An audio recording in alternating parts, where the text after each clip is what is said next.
Hello again, Ant-Man to Enable here.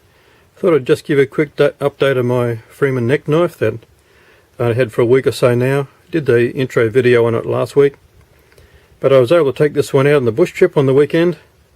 I thought I'd take it with me to keep it in my pocket. Also took out a Falcon Even knife and my big BK9 for a bit of wood processing. It was a pretty good weekend, not too cold, and really enjoyed the time out in the bush. But anyway, for the Freeman knife, I was surprised just how good it was. I could slide it out, do a little bit of feather sticking, wood cutting a few packets, a few other things here and there. I just easily slip my hand in my pocket of the jacket, pop out the knife, just slide the sheath off, and away I'd go. It was really working well. I'm appreciating the size and the shape, and maybe something to do with the cutting edge and things like that, the knife. As I pointed out in the first video, this little tip here, because the choil comes further forward, so it combines I suppose you could say a sharpening choil along with your finger choil. This tip here, I'd already pinched my finger on the tip the first time I'd used it. So I got my sharpening stone out and just rounded off the edge there. You can sort of see it. Just rounded off that very tip, so it just follows the choil. Doesn't affect the cutting edge right at that very end very much at all, but it means that I can sort of rub my finger here now and not pinch my finger in that very sharp point. But I found when I was using it over the weekend that my finger didn't really come close to there anyway. So just finger tends to go there with a thumb like that, and there's a bit of a gap. So it's not really a problem, but it is better that I've just nipped that very point off there. So, but the other point I mentioned, particularly about the sheath, is that it doesn't have the thumb ramp.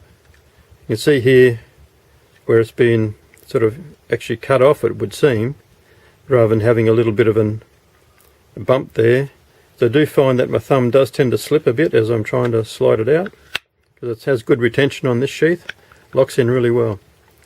As a neck sheath, I think I don't use it, I just have the cord there, had the cord wrapped around the sheath. So neck sheath, I think it'd work well. You could just pull the knife out.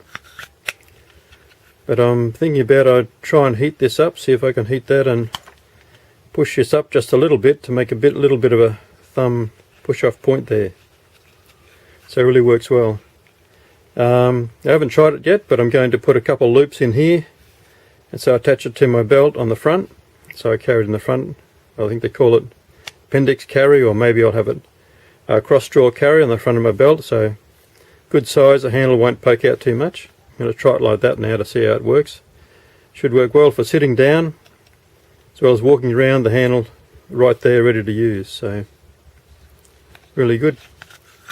The coating finish on here, you can still see this little mark there where the point of the sheath rubs in, but as far there's a little bit of a mark there, I think from wood cutting or something, but cutting wood, and the coating holds up really well, so really impressed with my Freeman knife.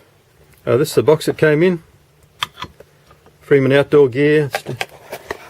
Inside it just had some bubble wrap, a card, so Freeman gear card, and the back's his logo, I suppose that's some sort of eagle or something, and had a free pen, which is a nice touch. Freeman outdoor gear, Brownsville, Oregon, quality and excellence.